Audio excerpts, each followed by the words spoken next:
students, I welcome you all to today's session. I hope all of you are doing perfect at your places. So today's topic is transport and excretion.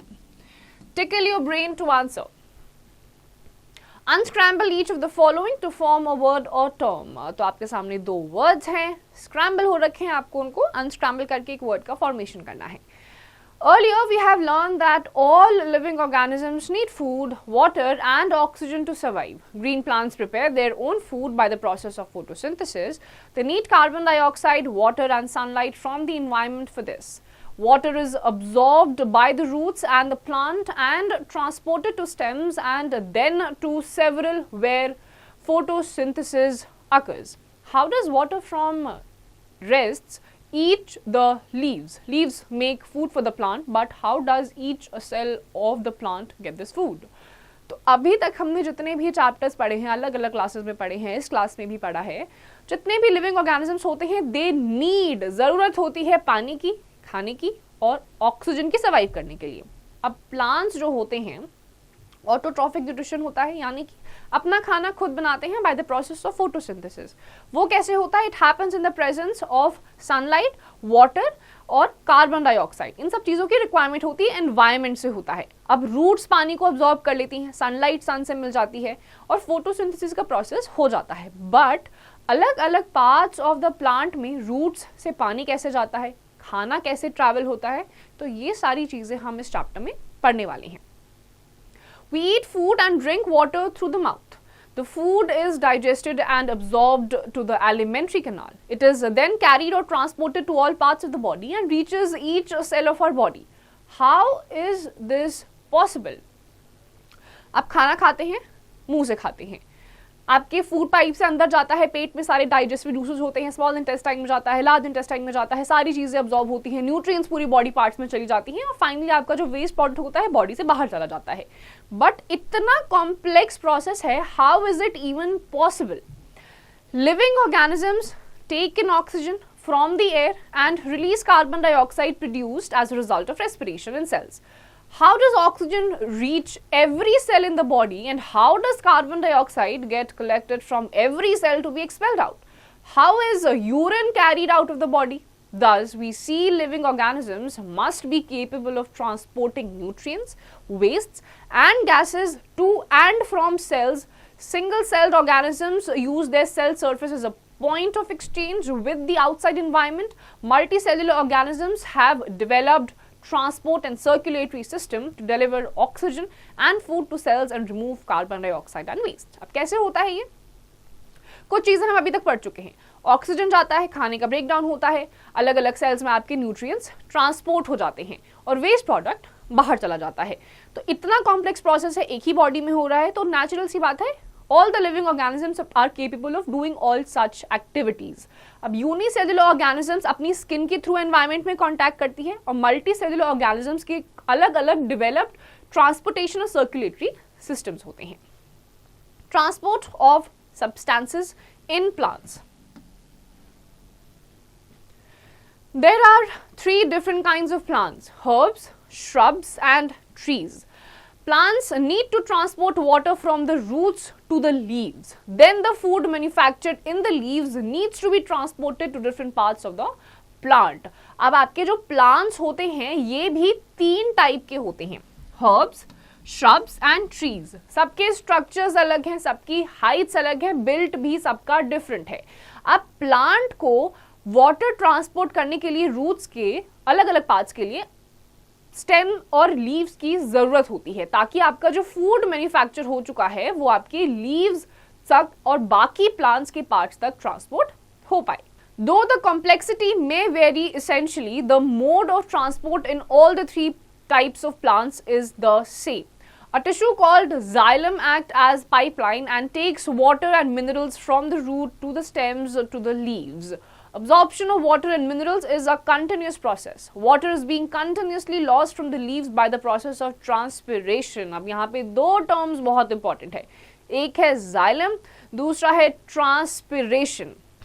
क्यों ये important है? एक है आपका यहाँ पे transpiration, दूसरा है xylem.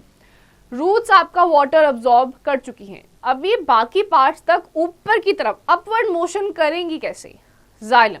Xylem is the organ या xylem is the part of the plant जो वाटर और मिनरल्स या बाकी सारे न्यूट्रिएंट्स को अब्सॉर्ब्ड रूट्स में से अलग अलग पार्ट तक पहुंचाता है। क्योंकि प्लांट्स के अलग अलग प्रोसेसेस में कंटिन्यूअसली वाटर लॉस होता रहता है। ये जो वाटर लॉस का प्रोसेस होता है, this process which occurs in the plants because of their physical or different kinds of activities is termed as transpiration. This creates a low pressure and a pulling force results which pulls up the water and minerals. In this way, water and minerals are transported to different parts of the plant body. This is similar to what happens when we drink juice or water through a straw. अब क्या है, एक low pressure region create हो जाता है, pulling force ये create कर लेता है जिसकी वजह से वाटर और मिनरल्स पुल हो जाते हैं जाइलम के थ्रू अलग अलग पार्ट्स तक। इसी तरीके से प्लांट्स के अलग अलग पार्ट्स में आपका वाटर, मिनरल्स, न्यूट्रिएंट्स सारी चीजें ट्रांसपोर्ट हो जाती हैं। Translocation. Food in plants is manufactured by the leaves. So once the food is prepared, it needs to be sent to all parts of the plant body. The process which this takes place is called translocation. अब आपका जो food है plant ने manufacture कर लिया है leaves के through. अब this food which is prepared, it needs to be sent to all the parts. अब ये जो manufactured खाना है ये leaves से जब बाकी parts पे जाता है, this phenomena is referred to as translocation. Special types of tissues called phloem act as pipelines and carry the prepared food to all the parts of the plant body. अब xylem के बारे में हमने पढ़ा था, वो एक वाटर पाइप की तरह काम करता था, पानी और मिनरल्स को ट्रांसपोर्ट करता था। अब खाना कौन ट्रांसपोर्ट करता है? जो टिश्यू खाने को ट्रांसफर करता है is referred to as phloem. तो जाइलम और फ्लोएम ये दो टिश्यूज हैं जो पानी और खाने को रिस्पेक्टिवली ट्रांसपोर्ट करते हैं बाकी के पार्ट्स ऑफ द प्लांट में। Activity 1. Aim: to show that translocation of water takes place through xylem and food materials through phloem. Materials required: a twig, an empty jam jar, red or blue food coloring and water. Method: since we know that phloem is present near the bark of the trunk, remove the bark all around. Do it carefully so as to not injure the xylem. Fill the jam jar 3/4 with water.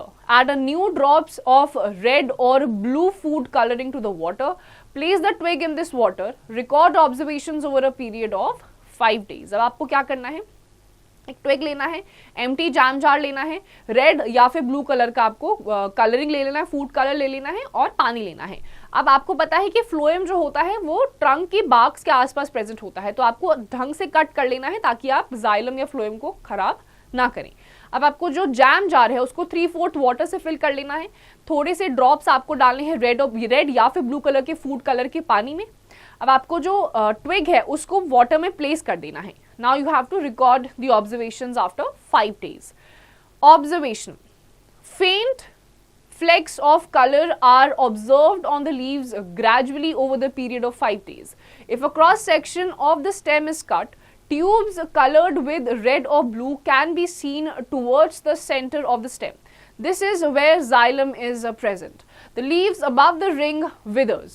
The portion just above the cut ring grows in diameter. The leaves above the ring look fresh because they continue to get water and minerals. This is because the xylem is intact. The portion below the ring starts dying because the phloem has been cut and thus the supply of food to that portion has stopped. Because the phloem is cut, the portion above the cut increases in diameter as the food gets collected there. This shows that xylem transports water and minerals and phloem transports food materials. अब आप क्या notice करेंगे, जो आपका leaf है धीरे धीरे 4-5 दिन के बाद थोड़े से फेंट कलर्स आपको उसमें दिखाई देने लग जाएंगे। जो क्रॉस सेक्शन है स्टेम का, अगर वो कट हो जाएगा तो आपकी जो ट्यूब्स है कलर्ड रेड या फिर ब्लू से, वो आप देख सकते हैं कि आपके सेंटर ऑफ द स्टेम में दिखने लग जाएंगी। ये है जहां पे आपका जाइलम प्रेजेंट होता है। अब आपकी जो लीव्स जस्ट आपकी रिंग विदर्स के ऊपर हैं, वो पोर्शन है just above the cut rings grows in diameter, उसका डायमीटर ग्रो हो जाएगा। अब आपके जो कलर है ये जाइलम से आपका चला जाएगा, इसलिए आपका कलर फॉर्मेशन होने लग गया है, क्योंकि जाइलम से ही आपका वाटर जो होता है वो ट्रांसपोर्ट हो जाता है। अब आपने जिस ट्विग का फ्लोएम वाला पार्ट ही कट कर दिया है, आप देखेंगे वो धीरे धीरे डेड होने लग जाएगा। क्यों? क्योंकि फ्लोएम वाला पार्ट अवेलेबल ही नहीं है, तो उस पार्ट ऑफ द प्लांट में या उस लीव में आपका खाना ट्रांसपोर्ट ही नहीं हो पाएगा। तो जाइलम आपके वाटर, मिनरल्स, न्यूट्रिएंट्स इन सबको ट्रांसपोर्ट करता है, और फ्लोएम फूड मटेरियल को ट्रांसपोर्ट करता है। Transpiration. The process by which plants lose water in the form of vapor through their leaves is called transpiration. Some of the water absorbed by the roots is lost by evaporation through the stomata present at the surface of leaves. तो constantly हमने पढ़ा है कि जो living organisms होते हैं including plants वो respire करते रहते हैं। अब रिस्पायर करते करते ही प्लांट्स की एक क्वालिटी होती है या फिर स्पेशलिटी आप कह लीजिए, वो प्लांट्स ना वाटर रिलीज करते रहते हैं, लूज होता रहता है वेपर्स के फॉर्म में। इसीलिए आप सुबह कभी प्लांट्स को देखेंगे भी तो उसमें छोटे छोटे से ड्रॉपलेट्स प्रेजेंट होते हैं। These droplets are nothing but transpiration के प्रोसेस में प्लांट्स वाटर लूज आउट करते हैं। कुछ होता है रूट्स में अब्सॉर्ब हो जाता है, थोड़ा बहुत इवेपोरेट हो जाता है आपके स्टोमेटास के through. Advantages of transpiration. Transpiration, that is evaporation of water from the leaves, creates a force called suction pull, which helps to pull water up to great heights in tall trees. As water is given out by transpiration, more water is absorbed. This helps in the continuous transport of water and minerals from the soil to the leaves. अब क्या है? Transpiration जो है evaporation है। Evaporation में हम सबको पता है कि जो वाटर वेपर्स या जो भी चीज होती है वो ऊपर की तरफ निकलती है, तो ये एक सक्शन पुल कर देता है, जिसकी वजह से टॉल ट्रीज में ट्रांसपिरेशन की वजह से ही लंबे लंबे जो ट्रीज होते हैं उनके सारे पार्ट्स में वाटर ट्रांसपोर्ट हो जाता है। It protects the delicate cells of plants from the heat of the sun by producing a cooling effect. Otherwise, the leaves and flowers will droop. अब ट्रांसपिरेशन का दूसरा बेनिफिट क्या है? बहुत गर्मी होती है, तो गर्मी में कूलिंग इफेक्ट प्रोड्यूस करने के लिए प्लांट्स में जरूरी होता है ट्रांसपिरेशन होता रहे, water vapours, water droplets form होती रहती है, तो एक कूलिंग इफेक्ट बन जाता है। अगर ये ट्रांसपिरेशन नहीं होगा तो गर्मी की वजह से जितनी भी लीव्स होती हैं वो डेड हो सकती हैं। It provides rigidity to the soft parts of the plant body. जो सॉफ्ट पार्ट्स होते हैं प्लांट बॉडी के उसको रिजिडिटी देता है ताकि वो आसानी से ना खराब हो जाए। Activity 2.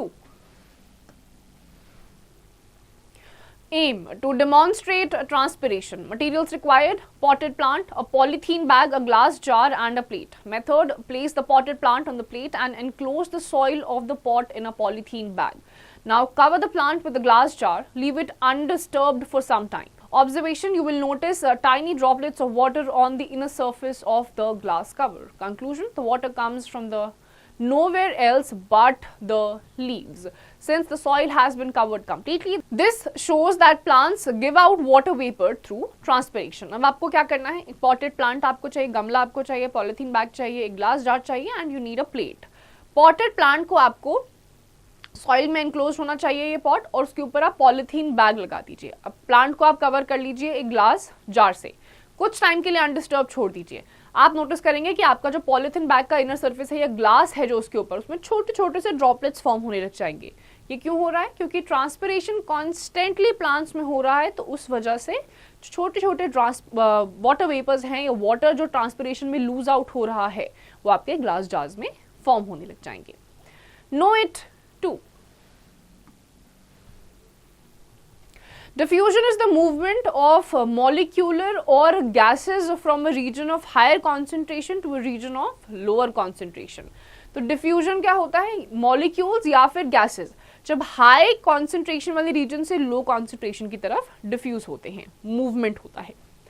Transportation of substances in animals. In unicellular organisms like amoeba and paramecium, no special transport system is required. Every part of the organism gets nutrients and oxygen directly through cell diffusion. In Hydra, water transports food and oxygen to all parts of the body and takes body wastes away from the different organs for excretion. अब unicellular organisms में क्या होता है? कोई special organ इसमें नहीं होता है, ना ही गैसेस के एक्सचेंज के लिए, ना ही किसी चीज़ को ट्रांसपोर्ट करने के लिए, एक्सक्रीट करने के लिए। ये इनकी मेम्ब्रेन्स के थ्रू ही होता है, जैसे आप अमीबा और पैरामीशियम जिसकी फोटोज यहाँ पर साइड में लगे हुए हैं। इसमें क्या होता है, इसमें ट्रांसपोर्ट सिस्टम जो होता है वो रिक्वायर्ड नहीं होता है, स्पेशल ट्रांसपोर्ट सिस्टम। हर पार्ट जो होता है ऑर्गेनिज्म का, it gets nutrients and oxygen directly through the cell diffusion. Hydra में क्या होता है, वाटर ट्रांसपोर्ट होता है, फूड होता है, ऑक्सीजन होता है, सारे के सारे बॉडी पार्ट्स में, और वेस्ट जो होता है वो अलग दूसरे किसी ऑर्गन से एक्सक्रीट हो जाता है। बट इसमें कोई स्पेशल ट्रांसपोर्ट सिस्टम नहीं जरूरत होती है। Now comes multicellular organisms. In multicellular organisms, the transportation is done by a specialized system known as the circulatory system. It consists of the heart, arteries, veins and capillaries, blood to all the parts of the body. It is the medium for transport of all the necessary materials to different parts of the body. अब आते हैं multicellular organisms. इसमें human beings भी आते हैं।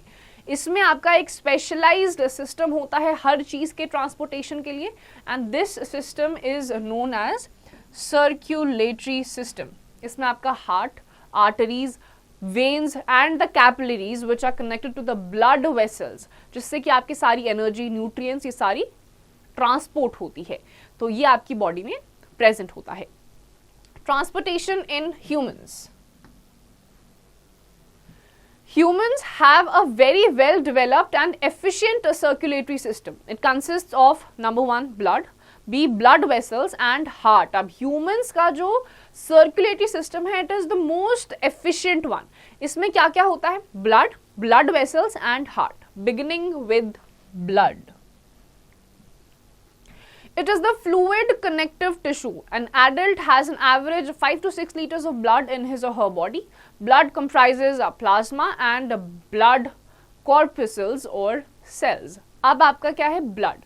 ये fluid connective tissue है। एक नॉर्मल एक एडल्ट में ऑन एन एवरेज 5 से 6 लीटर ब्लड होता है एक बॉडी में। नाउ ब्लड के भी अलग अलग कॉन्स्टिट्यूएंट्स होते हैं, प्लाज्मा एंड ब्लड कॉर्पसल्स, जिसको आप सेल्स भी बोलते हैं। So what is plasma?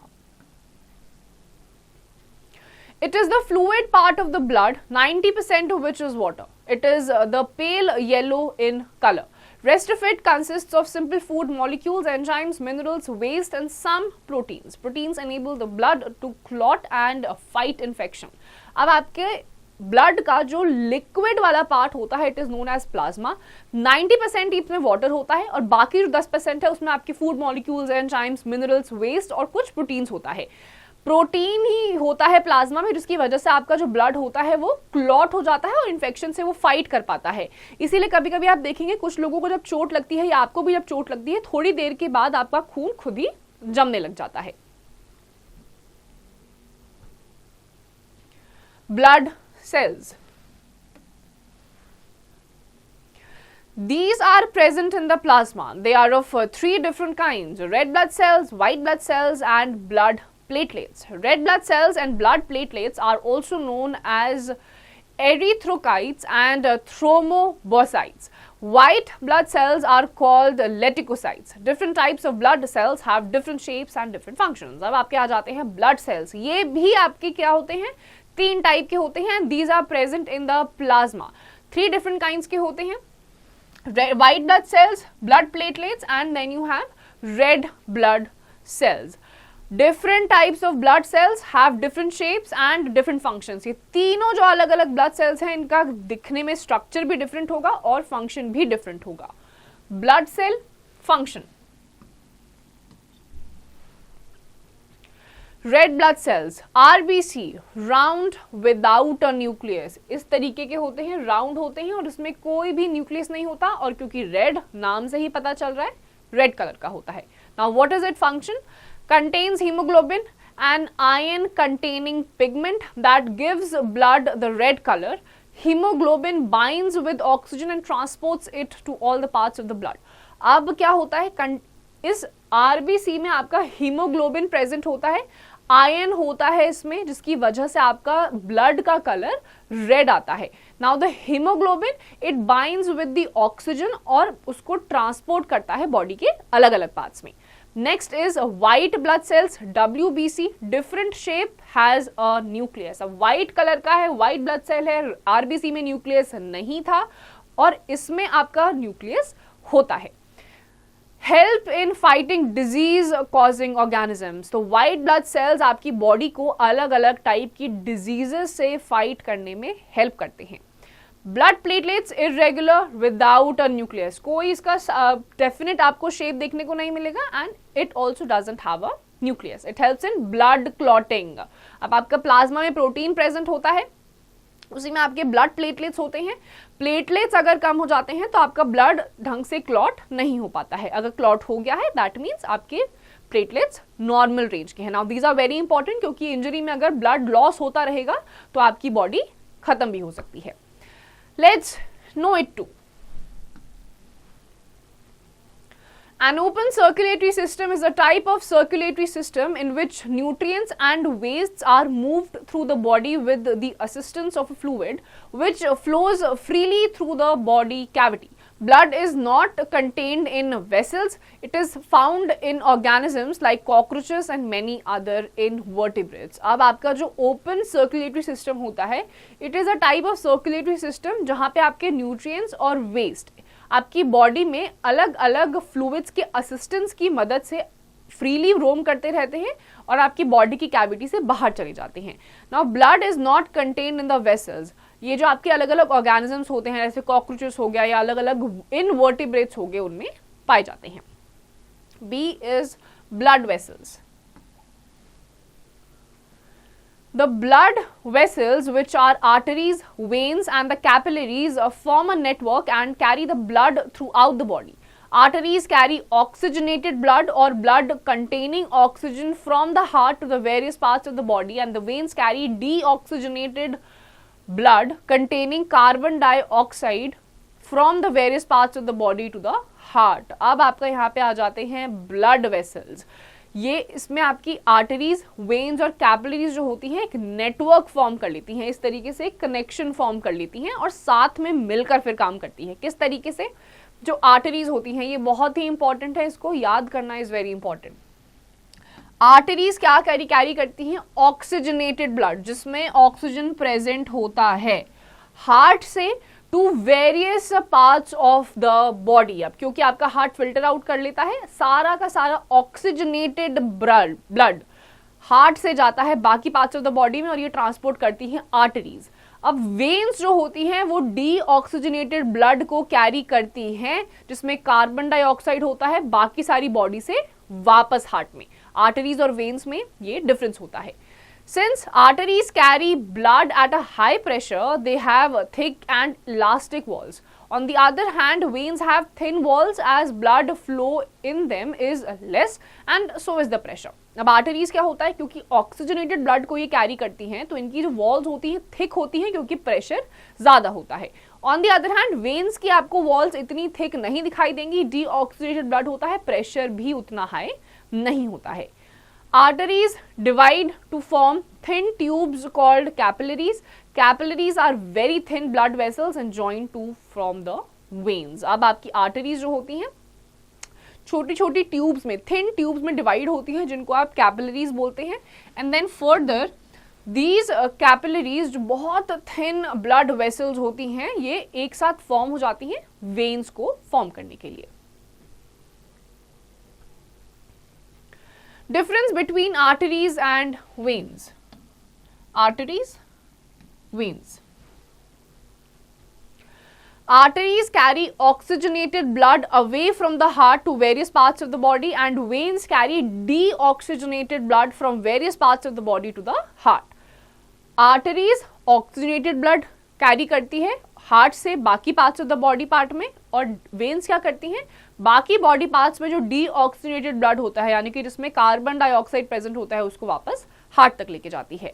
Arteries do not have walls and veins have walls which allow blood to flow only towards the heart. अब क्योंकि आपकी आर्टरीज पूरी बॉडी पार्ट्स में जाती हैं, कोई स्पेसिफिक लोकेशन पे तो जाना नहीं है, तो वॉल्स प्रेजेंट नहीं होती. बट वेन्स आपका डीऑक्सीजनेटेड ब्लड बाकी बॉडी पार्ट से हार्ट तक पहुंचाती है और किसी एरिया में नहीं जाना चाहिए, नहीं तो प्रॉब्लम क्रिएट हो सकती है, इसीलिए इसमें वॉल्स प्रेजेंट होती हैं. आर्टरीज की थिक वॉल होती हैं क्योंकि प्रेशर हाई होता है, वेन्स की थिन वॉल्ड सुपरफिशियल होती हैं क्योंकि प्रेशर इतना हाई नहीं होता है। Arteries are deep seated and veins can appear on skin surface. ये जो आपको वेन्स दिखाई देती हैं, आर्टरीज आपको नहीं दिखाई देंगी लेकिन वेन्स आपको अपने हाथों पर फील भी हो सकती है, दिखाई भी दे जाती हैं। C is human heart. It is a conical muscular organ located in the chest cavity. It is slightly tilted towards the left. अब आपका ह्यूमन हार्ट आता है, कोनिकल स्ट्रक्चर है, मस्कुलर ऑर्गन है, जैसा हम यूजुअली इस तरीके का ड्रॉ करते हैं, ऐसा हार्ट का शेप बिल्कुल भी नहीं होता है, इमेजिनरी शेप है ये। अदरवाइज हार्ट का शेप ऐसा होता है, ऑलमोस्ट आपके एक पाम साइज जितना ही छोटा होता है और लेफ्ट की तरफ ये टिल्टेड होता है। एग्जैक्टली आपका सेंटर में भी नहीं होता है, ये लेफ्ट की तरफ tilted होता है। Structure of a human heart. The heart is a two-sided, four-chambered pump. The upper two chambers are called atria or auricles, and the lower chambers are called the ventricles. अब heart जो है आपका two-sided है, दो side का है, 4 chamber इसमें होते हैं ताकि पंप कर सके ब्लड को अंदर भी बाहर की तरफ भी। Upper two chambers जो होते हैं are known as atria or auricles and the lower chambers are known as ventricles. The right and the left side of the heart are completely separated by a muscular partition called a septum. अब आपका ये जो heart होता है, left और right side जो होता है, दोनों साइड पे ही दो चेम्बर्स प्रेजेंट हैं, इट इज डिवाइडेड, सेपरेटेड है completely by a muscular partition and this muscular partition is known as septum. How does the heart work? Working of the heart. Deoxygenated blood is collected from all parts of the body and enters the right chamber of the heart called the right atrium or Oracle. तो यहां से आपका क्या होता है, heart का functioning इस point से स्टार्ट होता है। जो डीऑक्सीजनेटेड ब्लड होता है वो बाकी सारे बॉडी पार्ट्स जो वेन्स कैरी करते हैं वो आपका आ जाता है सारे के सारे बॉडी पार्ट से right chamber of the heart में, which is called the right atrium और ऑरिकल। तो सारा डीऑक्सीजनेटेड ब्लड बॉडी पार्ट से कौन से साइड पे आया है? Right side of the heart, right chamber पे आया है। The right auricle then contracts and the blood is poured into the right ventricle through a valve. अब आपका ऊपर की तरफ ऑरिकल है, नीचे आपका दूसरे चेम्बर में क्या है? वेंट्रिकल है। अब ये राइट ऑरिकल क्या करता है? कॉन्ट्रैक्ट करता है। नेचुरल सी चीज है, आप किसी चीज को पकड़ के कॉन्ट्रैक्ट दबा देंगे तो वो चीज अगर वॉल्व हट गई है तो वो पोर होना स्टार्ट हो जाएगा नीचे की तरफ। तो राइट ऑरिकल से जैसे ही राइट ऑरिकल कॉन्ट्रैक्ट होता है, कॉन्ट्रैक्ट होने के बाद वॉल्व हटती है और वो राइट वेंट्रिकल में सारा का सारा डीऑक्सीजनेटेड ब्लड पंप होना स्टार्ट हो जाता है। The right ventricle then contracts and the blood reaches the lungs through the pulmonary artery. अब राइट वेंट्रिकल भी कॉन्ट्रैक्ट करता है और उसके बाद ये सारा का सारा डीऑक्सीजनेटेड ब्लड आपका पल्मोनरी आर्टरी से होते हुए लंग्स में चला जाता है।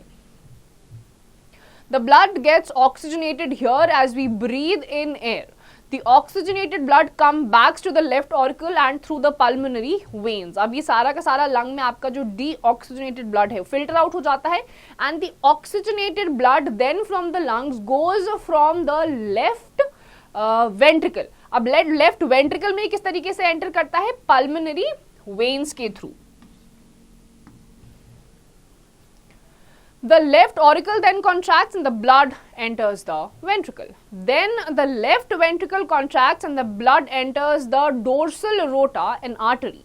Valves allow the movement of blood in one direction only, that is from the auricles to the ventricles. The dorsal aorta then distributes the oxygenated blood to various parts of the body. The pulmonary artery is the only artery which transports deoxygenated blood and the pulmonary vein is the only vein which transports oxygenated blood.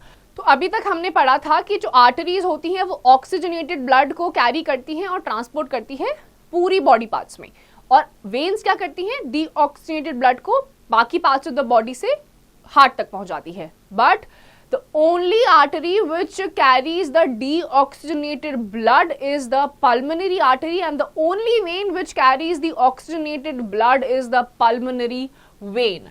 This is a very important part. सारी arteries oxygenated blood को transport करवाती है body parts में, but सिर्फ एक pulmonary artery है जो कि आपकी डीऑक्सीजनेटेड ब्लड को ट्रांसपोर्ट करवाती है। सारे वेन्स डीऑक्सीजनेटेड ब्लड को ट्रांसपोर्ट करते हैं वापस आपके हार्ट तक, बट एक लौता पल्मोनरी वेन है जो कि ऑक्सीजनेटेड ब्लड को ट्रांसपोर्ट करता है। Heart beat. Keep your right palm on the left side of the chest. What do you feel? You feel the thumping of your heart. Right hand लीजिए, chest के left side पे इस area में रखिए। आप थोड़ी देर तक रेस्ट करेंगे, आपको एक थम्पिंग सी फील होगी। This thumping is the beat of the heart. The action of the heart includes contraction and relaxation of the auricles and the ventricles. This rhythmic contraction and relaxation is called the heartbeat. तो आप natural भी कुछ इस तरीके से कभी contract relax करेंगे तो जैसे आपका हाथ इस तरीके से मूव कर रहा है, बिल्कुल इसी तरीके से हार्ट भी कॉन्ट्रैक्शन और रिलैक्सेशन करता है, जो कि आपकी एक रिदमिक मूवमेंट फॉर्म कर देती है। कंटिन्यूसली इस तरीके से होता रहता है, जिसकी वजह से आपकी हार्ट बीट फॉर्म हो जाती है। This rhythmic thumping movement is heart beat. Heart muscle is very special. Unlike all the other muscles in the body, the heart muscles do not get tired. Heart muscles are always expanding and contracting. You cannot move them at will. Hence, they are called involuntary muscles. The instrument used for measuring heartbeats is called the stethoscope. अब आपकी जो heartbeat की muscles हैं, it is very important. Heart की muscles सबसे ज़्यादा important होती हैं। अब ये इनवॉलंटरी मसल्स भी होती हैं। वॉलंटरी, इनवॉलंटरी, दो टाइप की मसल्स के बारे में हमने पहले भी पढ़ा है। वॉलंटरी मसल्स को आप खुद से मूव कर सकते हैं, जैसे कि आपने हैंड्स को मूव कर रहे हैं, लेग्स को मूव कर रहे हैं, बट इनवॉलंटरी मसल्स को आप अपनी विल पे मूव नहीं कर सकते हैं। तो हार्ट की जो मसल्स होती हैं, इनवॉलंटरी मसल्स होती हैं, वो कॉन्स्टेंटली मूव करती रहती हैं, but not according to you, but अपने हिसाब से। The rate of normal heartbeat is 72 times per minute in a normal adult. On an average जो एक हेल्दी एडल्ट होता है 72 टाइम्स पर मिनट के हिसाब से ब्रीदिंग करता है। The rate of heartbeat varies with age, sex and physical activity of a person. When one is doing a physical exercise or running, the heartbeat becomes faster. The heartbeat can be heard in the form of lumped up sounds which are associated with the closure of the walls during contraction and relaxation of the auricles and ventricles. The arteries usually throb as blood is pumped through them by the heart. The heartbeats is felt as a throbbing called pulse. The pulse can be felt at the wrist, temple and sides of the neck. अब आपका ये जो heart है, क्योंकि constantly आपकी auricles और ventricles से blood up and down करता रहता है, इसकी वजह से ये कॉन्ट्रैक्ट और रिलैक्स करता है।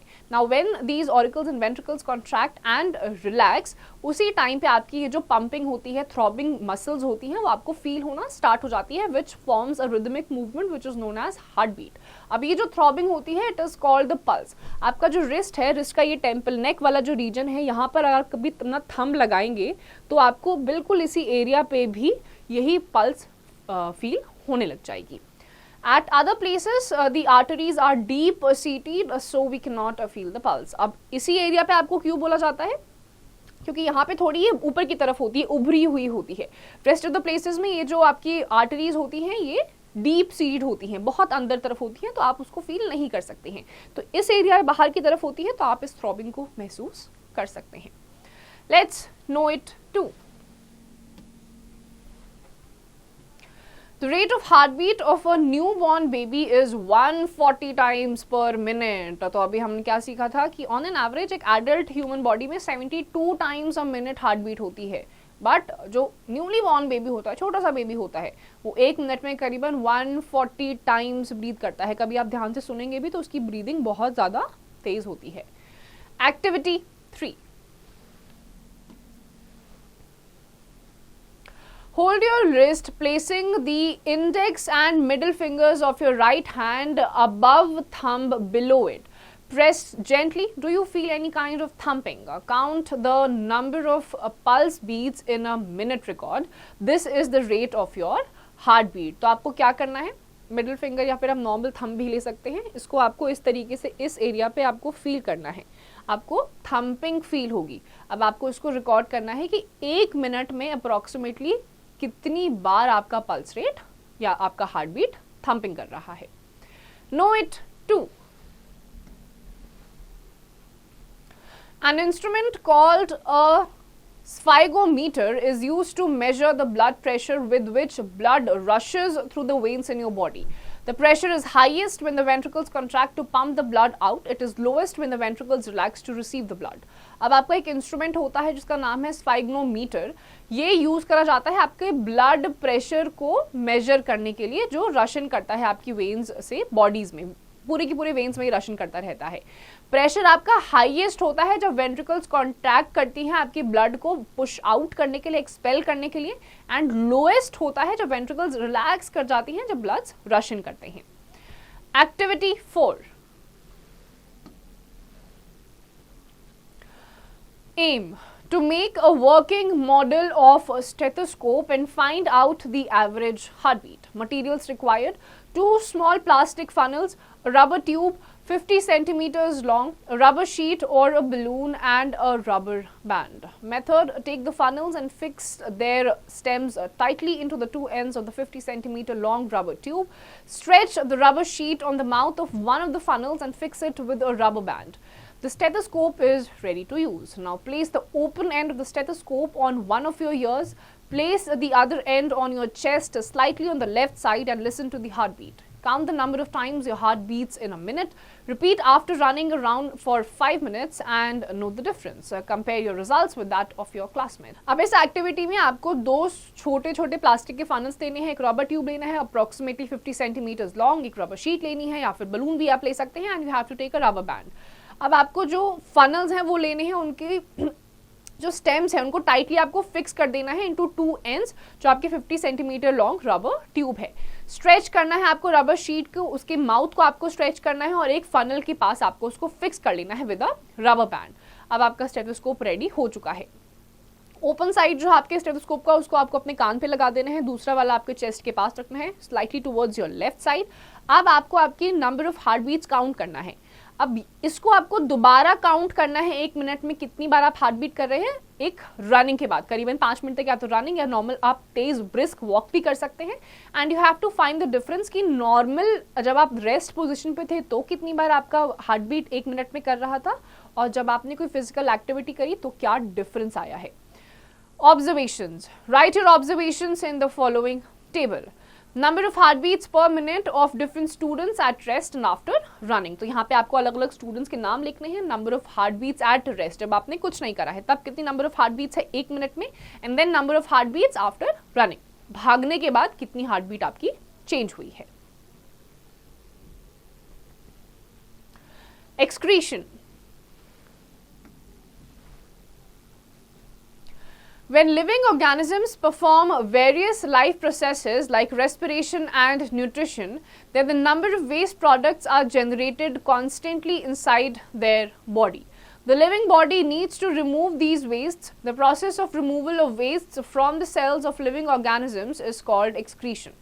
The organ system responsible for the removal of waste is called the excretory system. तो लिविंग ऑर्गेनिज्म जो होता है कॉन्स्टेंटली रेस्पिरेशन होता रहता है, न्यूट्रिशन का इनटेक होता है, पूरे बॉडी पार्ट्स में ट्रांसपोर्ट होता है, और आपका वेस्ट प्रोडक्ट भी इसी प्रोसेस में फॉर्म होता रहता है। अब ये वेस्ट प्रोडक्ट आपकी एक बॉडी में तो रहेगा नहीं, घर में भी कुछ कूड़ा इकट्ठा हो जाता है तो उसको आपको बाहर फेंकना पड़ता है। तो बॉडी के अंदर भी जो आपकी नेचुरल फैक्टर्स की वजह से वेस्ट प्रोडक्ट्स फॉर्म होते हैं वो बॉडी के अंदर नहीं रखे जा सकते, उसको भी एक्सपेल आउट करना पड़ता है।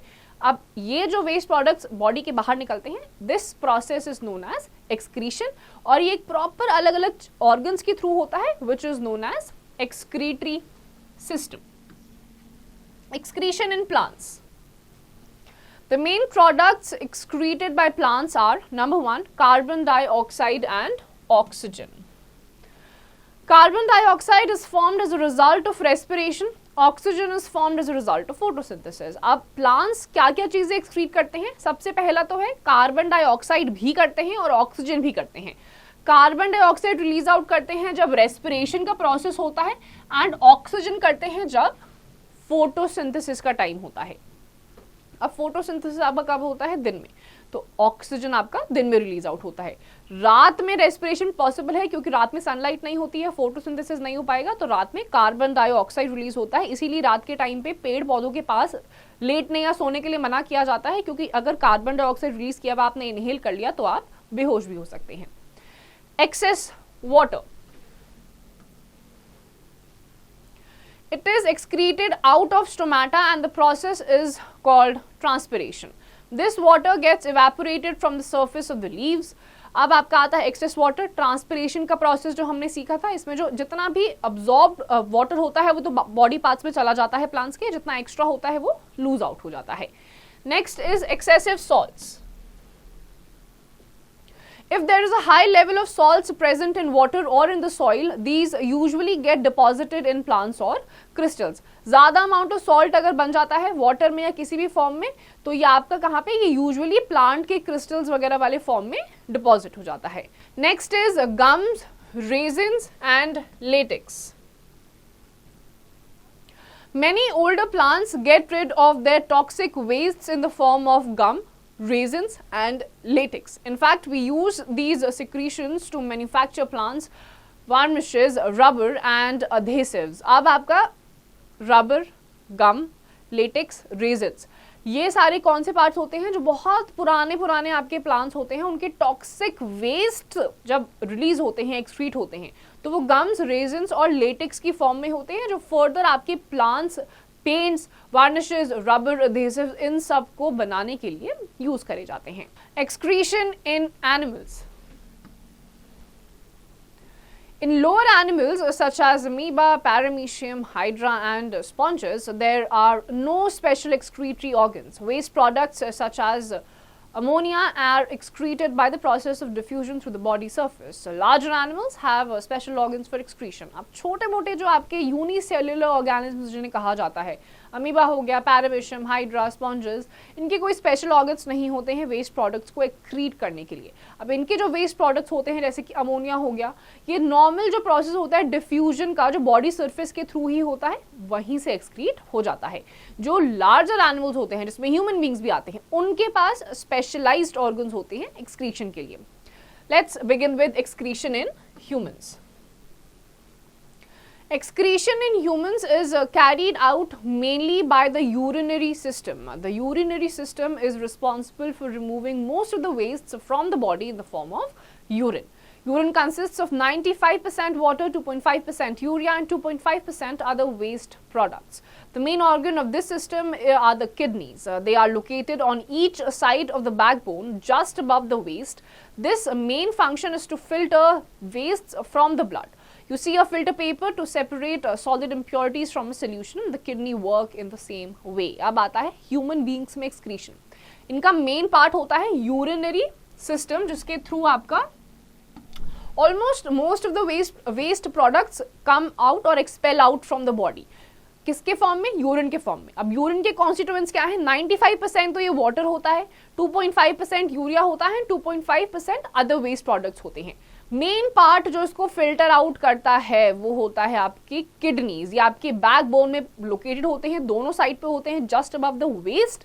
और जिस तरीके से आप सॉलिड पार्टिकल्स को या सॉलिड इम्प्योरिटीज को किसी भी लिक्विड सब्सटेंस से या सोल्यूशन से एक फिल्टर पेपर की मदद से सेपरेट करते हैं, किडनीज भी बिल्कुल उसी तरीके से फंक्शन करते हैं। The kidneys consist of large number of coiled tubes called nephrons. Each kidney contains about 1 million nephrons. तो ये जो आपकी किडनीज होती हैं, इसमें बहुत सारी coiled tubes होती हैं, जिसको nephrons भी बोलते हैं हम। एंड दोनों में से हर एक किडनी में million of nephrons present होते हैं। Nephrons are the tiny filtering units of the kidney. They filter out excess water, salts and urea from the blood as it passes through them. The clean blood leaves the kidneys and continues its circulation in the body. The waste removed by the kidneys from a liquid is called urine. It passes from the kidneys through two tubes called uterus and into an elastic sac called the urinary bladder. अब क्या होता है? Millions of nephrons होते हैं, इसी में आपका liquid जाता है। जितना आपका फ्रेश या फिर साफ पार्ट होता है लिक्विड का, वो कंटिन्यू करता है फ्लो करने के लिए बॉडी के अंदर, और जितना भी वेस्ट प्रोडक्ट होता है वो यूरिन के फॉर्म में आपकी किडनी से निकलते हुए 2 ट्यूब्स में आता है जिसका नाम यूरेटर्स होता है, और इस यूरेटर से फिर यूरिन आपका एक्सक्रीट हो जाता है बॉडी से थ्रू यूरेथ्रा। अब एक healthy human body being passes out about 1.5 to 2.5 liters of urine every day. The kidneys must function properly to keep the body healthy. Kidneys जो होती हैं इन्हीं 2 ट्यूब्स के थ्रू यूटेरस को एक इलास्टिक सैक होता है, यूरिनरी ब्लैडर, वहां पे आपका यूरिन स्टोर हो जाता है जो कि फाइनली एक्सक्रीट कर दिया जाता है। The bladders stores the urine until it is excreted from the body through the urethra. A healthy human being passes of about 1.5 to 2.5 liters of urine every day. The kidneys must function properly to keep the body healthy. On an average अगर आपकी body healthy है, proper तरीके से function कर रही है, proper amount of water आप daily intake कर रहे हैं, तो ऑन एन एवरेज अराउंड 1.5 से 2.5 लीटर यूरिन एक एवरेज पे एक एडल्ट बॉडी यूरिनेट करती है। An examination of urine tells a lot about whether various organs in the body are functioning normally. The doctor therefore uses the urine test to help diagnose diseases in the body. If there is excess of sugar, enzymes, blood or other materials in the urine, it indicates that some organs may not be functioning properly. आपके urine test जो करे जाते हैं, doctors use करते हैं इसको diagnose करने के लिए अलग अलग डिजीजेस, क्योंकि यूरिन में अगर आपके अलग अलग शुगर पार्टिकल्स, एंजाइम्स, ब्लड में ऐसे कुछ मिक्सचर्स या कुछ पार्टिकल्स मिल गए, दैट मीन्स आपके कुछ बॉडी ऑर्गन्स ढंग से फंक्शन नहीं कर रहे हैं। For example, the presence of sugar in the urine indicates that the person may be suffering from diabetes. It is a disease in which the sugar level in the blood increases beyond the normal value. Some of the excess sugar is carried out of the body through urine. अब urine में for example अगर sugar mill गया है, यानी कि आपकी उस person को, जिस भी पर्सन के यूरिन में शुगर का क्वांटिटी ज़्यादा मिल गया है या मिल ही गया है, इसका मतलब कि उसको डायबिटीज़ है, शुगर का लेवल स्पाइक कर चुका है और बॉडी में शुगर आ गया है। The presence of blood in urine is a sign of damaged kidneys. It may arise due to damage to the nephrons by bacteria. If a person's kidneys are damaged, doctors remove body wastes by a medical process known as dialysis. A more permanent solution is kidney transplantation, in which damaged kidney is replaced by a healthy kidney donated by someone. अब अगर आपके urine में blood आ जाता है, चाहे थोड़ा सा ही blood क्यों ना है, इसका मतलब आपकी किडनीज ढंग से फंक्शन नहीं कर रही है, बैक्टीरियाज ने नेफ्रॉन्स को इन्फेक्ट कर लिया है, जल्दी से जल्दी आपको डॉक्टर के पास जरूर जाना चाहिए। अब किडनीज अगर सिवियरली इंपैक्ट कर जाती हैं, फिल्टर आउट ही नहीं कर रही हैं वेस्ट प्रोडक्ट्स को, वो टॉक्सिन्स आपकी बॉडी में ही रह जा रहे हैं, उस केस में मेडिकल ट्रीटमेंट फॉलो किया जाता है जिसका नाम है डायलिसिस। और परमानेंट सोल्यूशन क्या है? Kidney transplantation. एक हेल्दी बॉडी जब आपका किडनी डोनेट कर देती है तो वो हेल्दी किडनी को रिप्लेस कर दिया जाता है with a healthy kidney. Let's know it two. A healthy pair of kidneys filter 135 to 150 liters of fluid every day, while only 1.5 liters of urine is eliminated from the bladder. अब healthy अगर आपकी kidneys हैं तो almost 135 to 150 litre of fluid को वो हर दिन daily basis पे filter out करती है, while only 1.5 litres of urine is eliminated. सिर्फ 1.5 से 2.5 लीटर के आसपास यूरिन आपका ब्लैडर से एक्सपेल आउट होता है। Now let's see what exactly is dialysis. Dialysis is a process necessary when the kidneys in a human body do not function properly. Dialysis allows patients with kidney failure a chance to live productive lives. In this process, waste is removed from the blood artificially. The patient's blood is passed through an artificially made semi-permeable membrane. The smaller waste particles gets filtered through the membrane, leaving the blood clean. अब dialysis अगर किसी का start हो जाता है, that means उस person की या उस पेशेंट की किडनीज ढंग से फंक्शन नहीं कर रही हैं, टॉक्सिन्स को बाहर निकालना जरूरी हो जाता है। तो इसमें एक आर्टिफिशियल मशीन का यूज करा जाता है, उसमें जो सेमी परमिएबल मेम्ब्रेन्स होती हैं उसमें से छोटे मोटे जो आपके वेस्ट प्रोडक्ट्स होते हैं फ्लूइड से, वो आपके फिल्टर आउट हो जाते हैं और साफ फ्लूइड आपका ब्लड में क्लीन हो जाता है। Other organs of excretion in humans. Number 1 is lungs. They remove carbon dioxide and water produced during respiration. तो लंग्स क्या करते हैं? आपके कार्बन डाइऑक्साइड को रिलीज कर देते हैं रेस्पिरेशन में, हमने इस चैप्टर के बिगिनिंग में पढ़ा भी है। Next is skin, it removes urea, salt and excess water through sweat glands present the skin. आपको पसीना आता है, बहुत तेज आप भागते हैं, गर्मी लगती है तो पसीना आता है। अब इस पसीने में ये भी वेस्ट प्रोडक्ट ही है जो बॉडी स्किन के थ्रू बाहर की तरफ फेंकती है। यूरिया उसमें होता है, सॉल्ट होता है या फिर एक्सेस वाटर होता है। Third, large intestine, the large intestine removes solid waste, जो खाने का सॉलिड वेस्ट होता है वो लार्ज इंटेस्टाइन से निकलता है। And last is the liver, it removes excess sugar by converting it into glycogen. अब लिवर क्या करता है, आपके अगर फूड पार्टिकल्स में बहुत ज्यादा एक्स्ट्रा शुगर है तो वो उसको ग्लाइकोजन में कन्वर्ट कर लेता है। Sweating, besides kidneys, our skin also helps in eliminating wastes. Skin helps in removal of urea, salts and excess water in the form of sweat. These waste products are carried by the blood from different body parts to the sweat glands in the skin. तो kidney के अलावा भी skin, जो आपको पसीना आता है, वो भी आपका बॉडी का वेस्ट प्रोडक्ट होता है जो आपकी बॉडी से बाहर की तरफ एक्सपेल आउट करा जाता है। Keep in mind,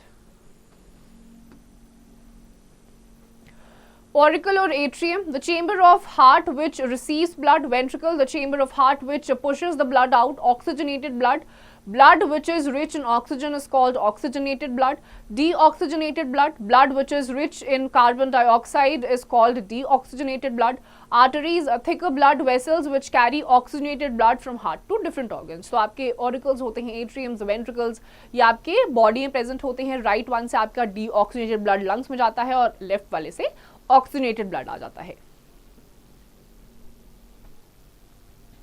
Veins, thinner blood vessels which carry deoxygenated blood from different organs to heart. Heartbeat, the pumping action of heart is called the heartbeat. Xylem, vascular tissue which is responsible for transport of water and minerals in plants.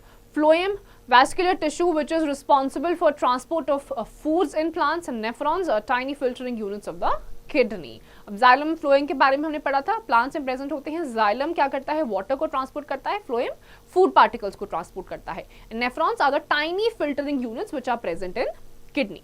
Let's wrap it up. The transport system of humans comprises blood vessels, blood and a 4-chambered heart. Blood is made up of plasma, red blood cells, white blood cells and blood platelets. A major function of blood is to transport the wastes to the organ from where they can be expelled out of the body. Plants have a xylem and phloem which constitute the vascular system. Xylem transports water and minerals and phloem transports food. In plants, water from the soil enters the root hair by the process of osmosis. In humans, carbon dioxide, sweat and urine are the main waste product produced inside the body. In different animals, nitrogenous wastes are produced in various forms like ammonia, urea and uric acid. Wastes are also produced in plants. Gaseous waste escape through stomata. Some water are shed off along the leaves and bark. Some secretions are also produced in plants like gum and resin which are wastes but are useful for us. तो इस chapter में आपने basically transportation plants में किस तरीके से होता है, जाइलम और फ्लोएम की मदद से। जाइलम आपका वाटर ट्रांसपोर्ट करता है, फ्लोएम फूड ट्रांसपोर्ट करता है। फिर ट्रांसपिरेशन होता है जो वाटर्स को कूल एक एनवायरनमेंट देता है और उनको प्रोटेक्ट भी करता है। और अलग अलग वेस्ट प्रोडक्ट्स होते हैं जो बॉडी से सिक्रीट आउट हो जाते हैं। So students, with this we come to the end of this chapter. इसकी जितनी भी एक्सरसाइजेज हैं आप खुद से करिए।